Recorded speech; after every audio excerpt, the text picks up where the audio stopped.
If there's anybody new who's just in the very beginning of their journey to separating from alcohol, who just discovered this and are listening to it, if I could just give you one sentence of advice, it would be this.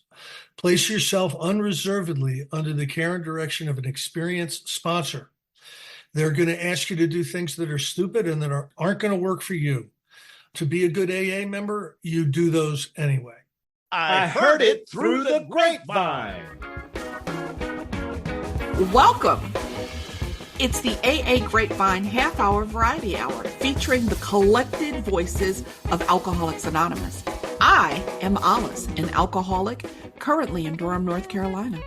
Hey, Olis. Hey, everybody, I'm Sam, an alcoholic in Palm Springs, California. Sam, I read the daily quote in the app the other day, and I really liked it. It hit me. There's some good ones there. And folks, you can read them in the Grapevine app every day on your phone, or sign up to receive daily quotes in your inbox at aagrapevine.org. So, Olis, what was it? Quote, it's important to monitor my thinking, to be conscious of what my thoughts are. It's important to monitor my thinking, to be conscious of what thoughts I'm hugging to my heart, inviting to stay in my mind, encouraging to hang around my head. Isn't that beautiful? It's from the January 2006 Circles of Sobriety beginner's book.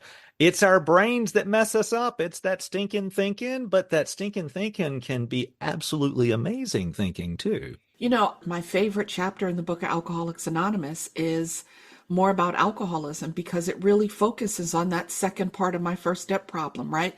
The voice in my head, the voice in my head, the crazy thoughts that I will have. And I've got to be forever vigilant about that.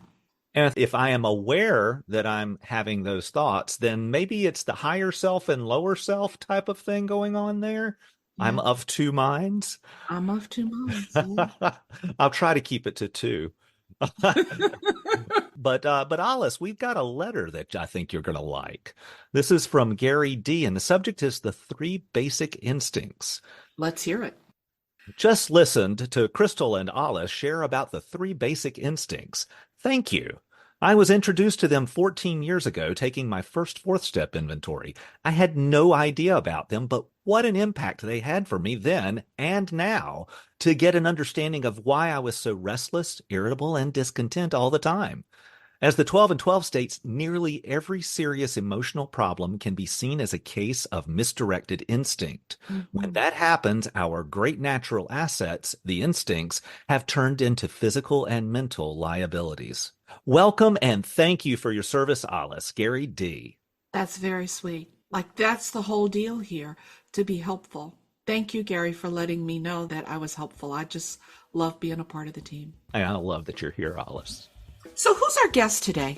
Today, we are welcoming Chris S. from Blairstown, New Jersey. My friend Chris. I love Chris. Chris is awesome, and I know that because he's your friend. Shout out to Chris.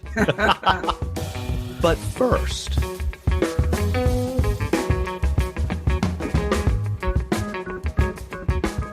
hi, folks. We need your stories on the individual traditions. Pick one and write about your or your group's experience with it. How has a tradition played a part in your life?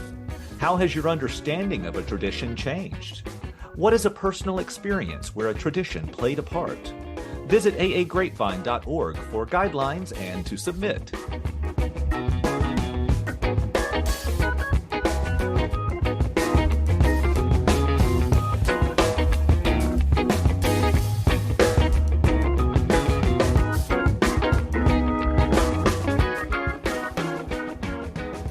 My name's Chris. I'm an Alcoholics Anonymous member in good standing for many decades now.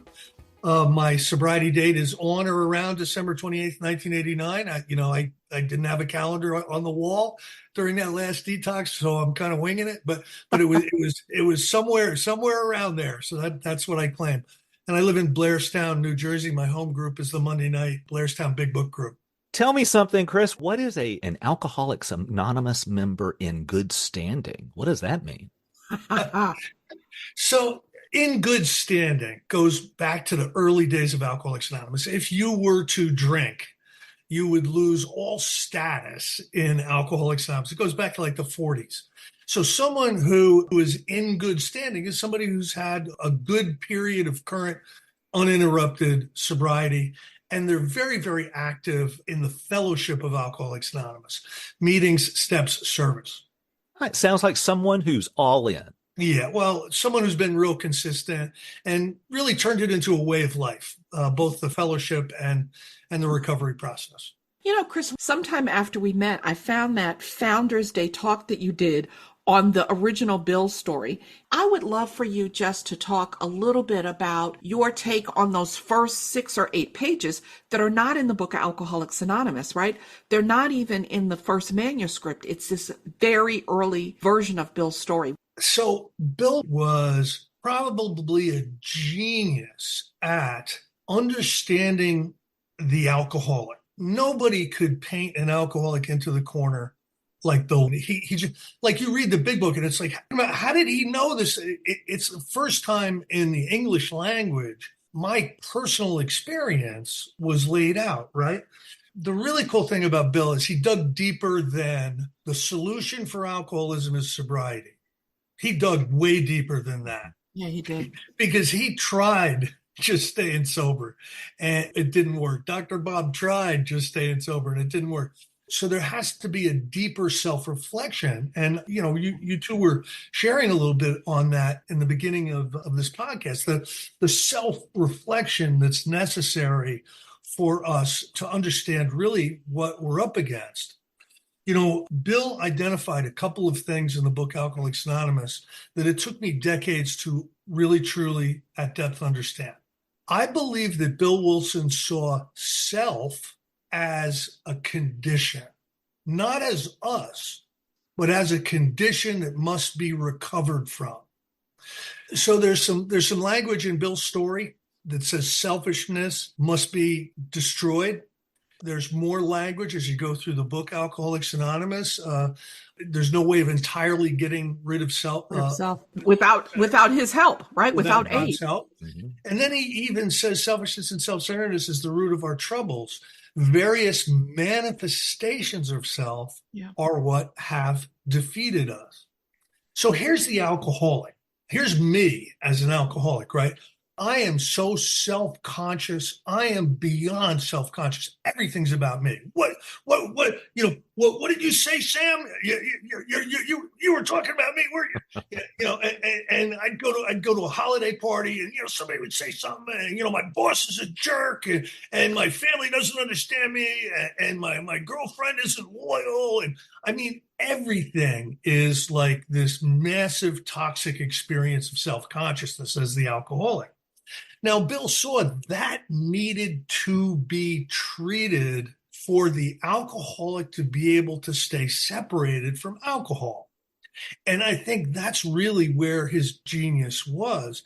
So really, in a nutshell, my journey from an active tongue-chewing, knee-walking, not able to operate my own pants zipper drunk, my journey from there to here has really been a journey in moving from this terrible state of oppressive self-consciousness to what the big book describes as God consciousness. It's just basically spirituality, really understanding my place in this world. And through a lot of self-reflection and inventory and amends and, step 10 and 11 and working with others and all the activity that you get me to do, what that's done is it's placed me more closely in the divine now instead of suffering from all the damage that was caused by me and others in the past and all the anxiety and fear that could be caused to me in the future. I'm placed in the divine now where there's some peace. And if I'm there, I'm not drinking. Right. It's not even on the table. Doesn't even show There's up. no reason to, what I Yeah. mean? So what I think Bill discovered and what he tries to talk about imperfectly in some of his early writings, but he had that awakened spirit and all of this stuff came to him. And he spent the rest of his life, detailing for us this recovery modality. Yeah.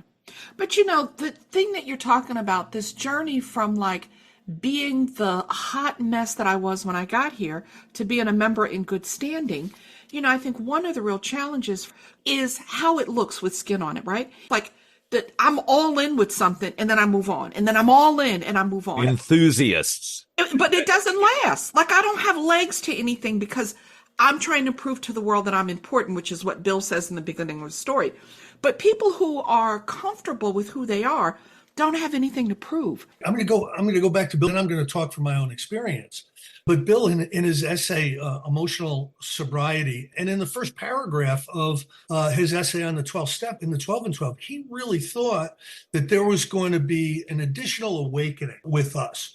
And what we were going to realize is that all of our suffering is related to our unnatural attachments to outcomes. So let's look at that as me, like as I'm growing up. I haven't even taken a drink yet. I joined the wrestling team. I went to one practice. I joined the Boy Scouts. I went on one camping trip. I took guitar lessons. I took 2 lessons and stole a guitar. I mean, I had great intentions, but whatever I was doing was not satisfying this desperate need within me that you can't fill. So I looked somewhere else. I was never consistent with anything. I went to college, I was gangbusters, and then I spent 6 years getting 12 credits. It's just over and over again. I became an electrician and didn't bother learning how to do it. So I would blow stuff up all the time. I wasn't interested. Learning how to do it didn't interest me, getting a paycheck. And so I'm being driven by these unnatural instinctual needs to get something out of something that's not meant to give me that, like I would date a woman if I thought she would make me feel really good. I would take a drug because it would make me feel really good. Mm-hmm. So I'm looking outside to fill the spiritual vacancy within me. Yeah. Chris, I'm relating so strongly with this lack of completion of things. That's a huge part of my story. I remember sitting down with my first sponsor when we had completed the 12 steps the first time that I did them, and telling her, I think that's the first time that I have actually completed something. It was an unusual experience. And how old were you? I was 32. I think that's true for a lot of us. The first time that we commit to something and can see it all the way through is often the steps. And absent doing that, I don't think that the real solution available to us is accessible. I don't think that I can get happy, joyous, and free without completing the path, which is to separate me from a dependence on things outside of myself. It's to give me a connection to a power. You both brought up something really good that I feel the need to share on, and that is, I want to talk just the fellowship. The fellowship and the program are 2 completely different mm-hmm. things that work in concert with each other. Mm-hmm. Yes. What the fellowship did for me was it made me feel comfortable enough to stick around to discover that there was a recovery process available. Mm. So thank God that we have the fellowship, but none of us are so downtrodden that we won't be welcomed into Alcoholics Anonymous. Mm-hmm. And thank God. And you welcomed me, and I was a mess. Okay, I was a hot mess, and violent and touchy. I was like a time bomb. Yet you made me feel comfortable enough, and I actually started making friends and things. And along the way, I got convinced that there's more. There's more to Alcoholics Anonymous than meetings and coffee and the diner and all that. That there is an actual process of recovery, the 12 steps specifically, that will bring about emotional and spiritual peace within me. Yes. And without that, I'm just, the time and the place is going to come and alcohol is going to go back in my body. I'm convinced of that. I also came in when I was 32, did my first run through the steps when I was 33. And I've continued to really, really try to pay attention to that stuff and try to apply that stuff in my life. And for one reason or another, I have not given up on that. I Mhm. believe it's the grace of God because I'm programmed to quit. Yeah. I'm programmed to stop. Yeah. I'm programmed to go somewhere else. Absolutely. We sure are. Yeah. I got super lucky. A new friend that I met at Ikipa in San Francisco last year told me that he was coming into the Coachella Valley to visit his mom and reached out to me, and we got together for coffee yesterday and had a conversation. And one of the things that we were talking about was, it took the pain of my active alcoholism to drive me into the rooms and convince me to do the step work.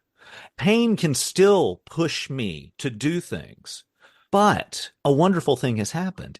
I have done enough of this work now to know that I don't necessarily know what's on the other side of the work, but I know that it's good. And that knowledge can pull me to do the work without pain having to push me.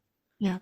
I often tell people that it's unceasing, unsparing self-evaluation that keeps me growing.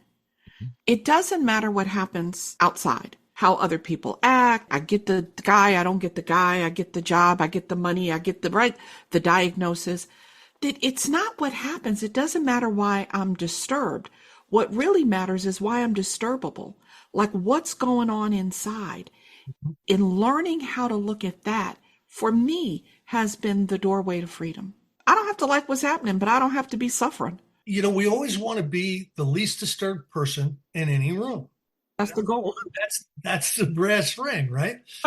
So let's look really briefly just at the 12 steps. And remember, Bill is saying that various manifestations of self are what have defeated us. And this self-centeredness, must be reduced drastically. So in step 3, we make a decision to do that. In step 4, we inventory the grosser handicaps, the largest manifestations of self that have defeated us.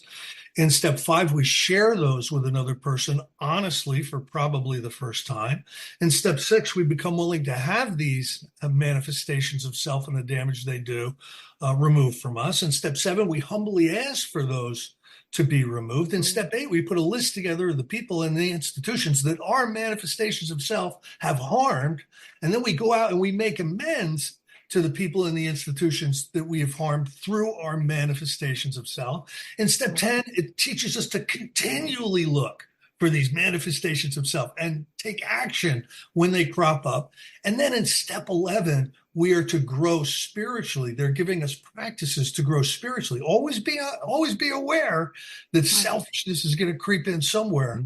But through prayer and through meditation and through spiritual reading and all these other things that they ask us to do, we start to distance ourselves from this condition Bill recognized as self. Yeah.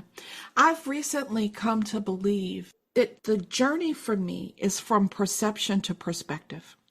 That I can see things from my point of view, my perception, what you did to me, what you said to me, what I got, what I didn't get, how it impacted me.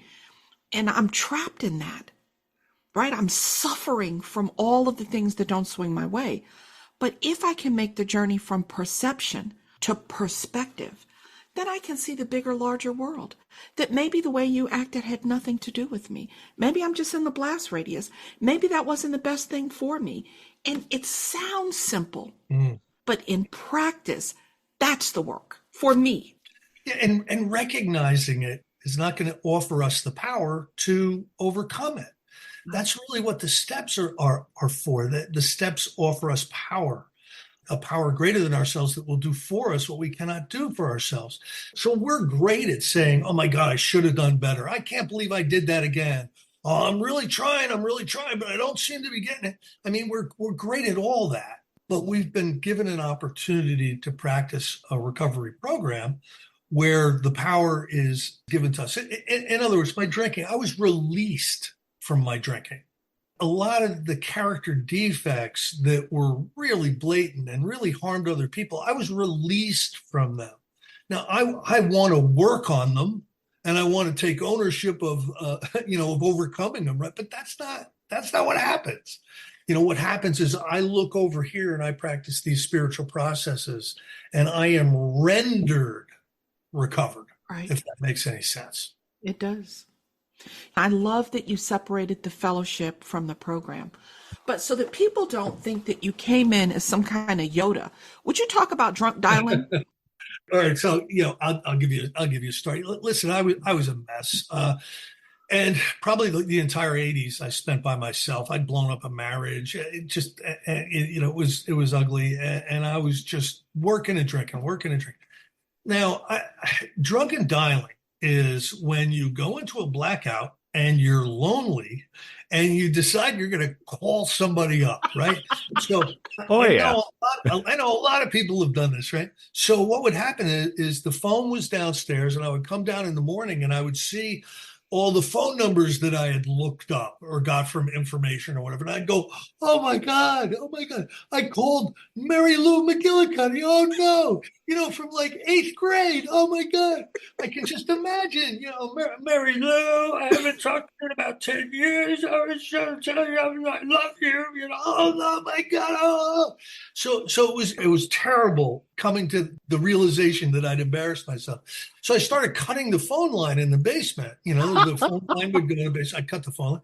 Well, I'd get drunk and I'd put it back together. I was an electrician. I wasn't a good one, but so I started cutting it by the knot hole in the floor joists, so it would be really hard to put together. So I'd cut the cord off of, the family vacuum, to make it work.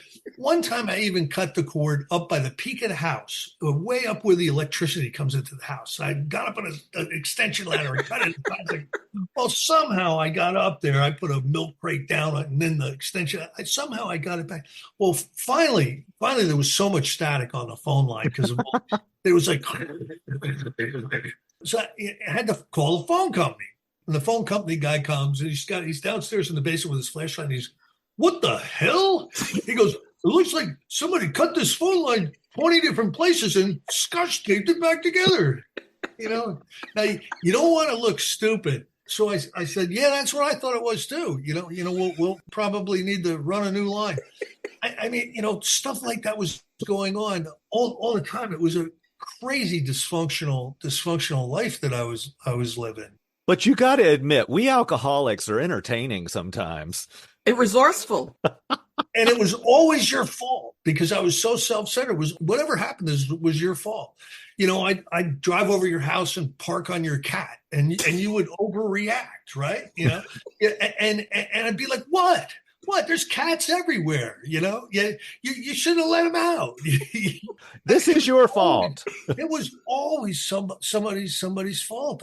I got to tell you, one time in a blackout, I threatened my boss's life. I'm going to kill you. I'm going to kill your family. I'm going to kill all of you, right? Because the guy had a resentment. And because it was in a blackout, I didn't remember doing it. Mm-hmm. So I walk into work the next day like, and he's like, yo. And I'm like, what? He's like, what do you mean what? I go, what are you mad about?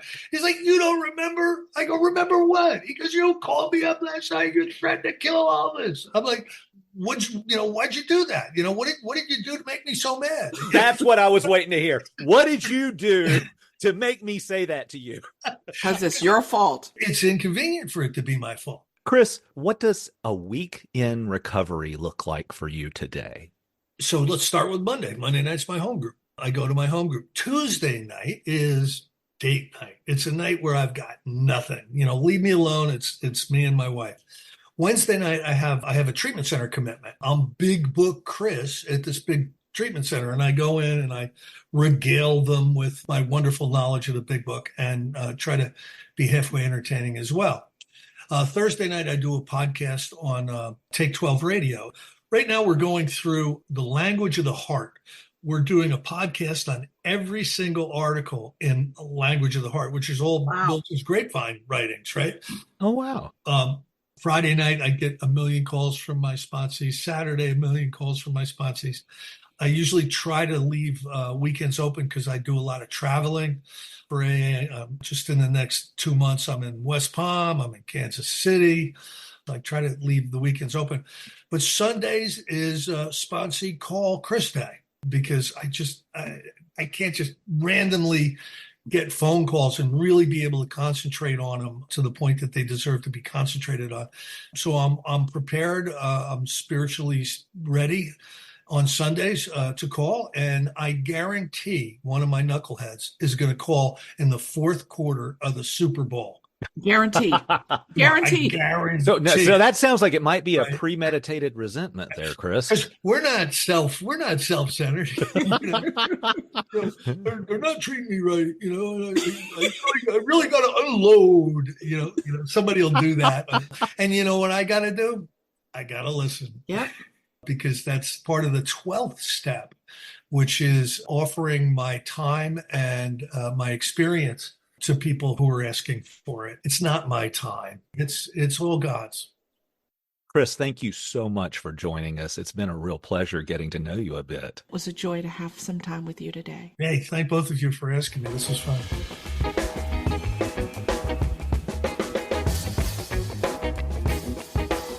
Hey, Don, what are you playing with on your phone? We're supposed to be recording a podcast here. Oh, well, sorry, Sam. Look, I was just checking my spiritual fitness in the new Grapevine app. Oh, the daily spiritual maintenance checklist? Well, are you fit? Yep, says so here. And look, there's a daily quote and a sobriety calculator. And you can read the latest issue and all of the past issues all the way back to 1944. And you can have the app read the magazine to you out loud as a playlist. It's the monthly magazine in print and audio. Right in your pocket. The Grapevine and Lavinia apps are now available for both iOS and Android phones. To get yours, go to the App Store on your phone.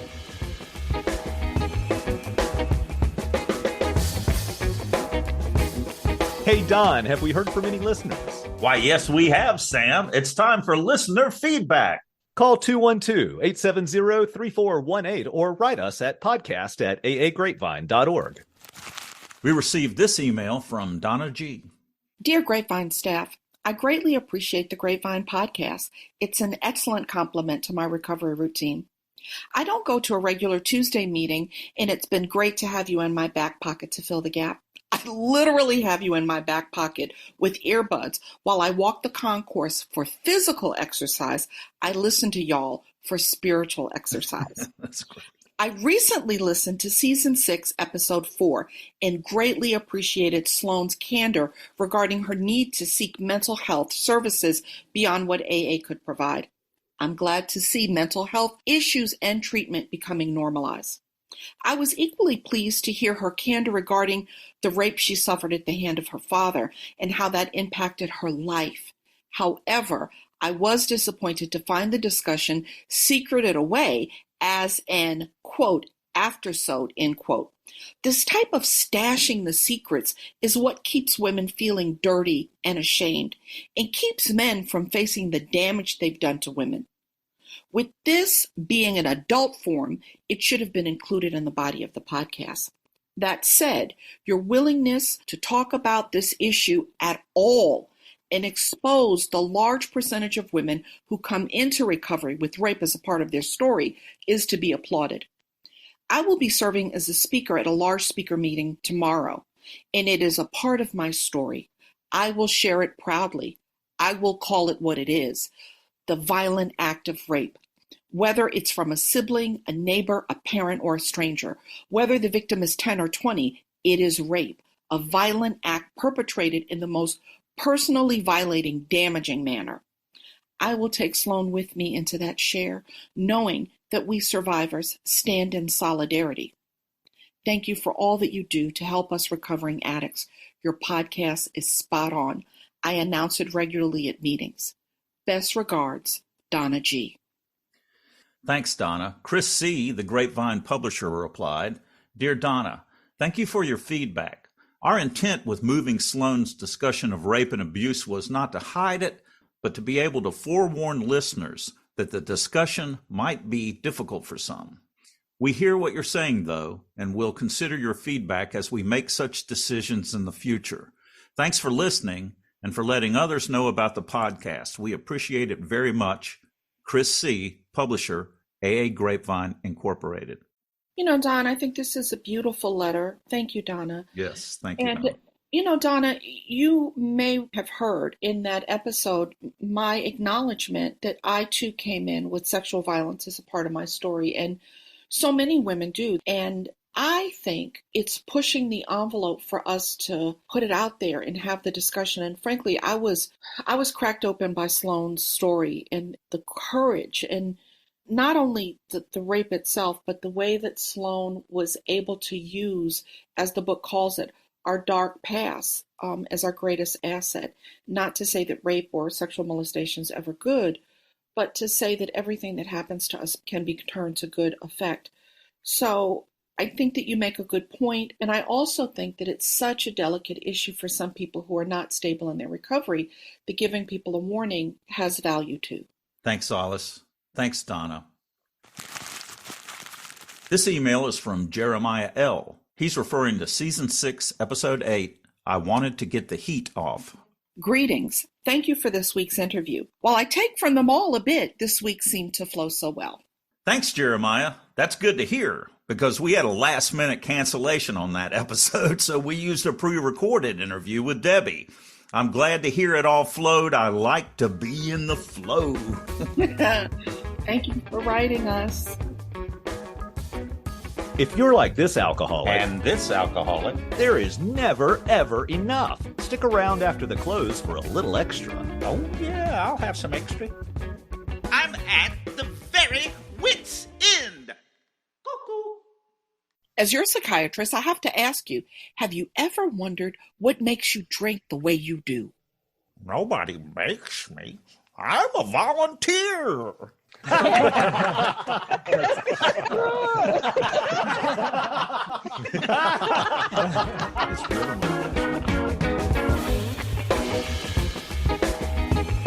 Thanks for joining us. The AA Grapevine Half-Hour Variety Hour is posted every Monday and is produced by AA Grapevine, Inc. We don't speak for AA as a whole. We share the experience, strength, and hope of members to help others recover from alcoholism. Podcast info, including how to call in, is at aagrapevine.org/podcast. Search AA Grapevine in the App Store on your phone or find AA Grapevine on Instagram and YouTube. All things Grapevine are available at aagrapevine.org. If you want to know more about AA, search online for Alcoholics Anonymous in your city or visit aa.org.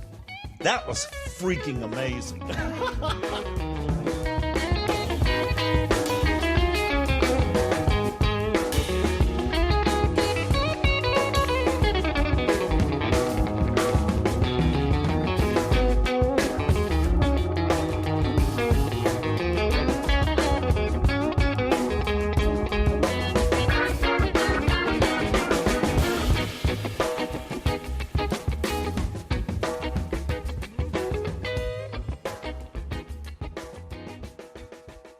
All right.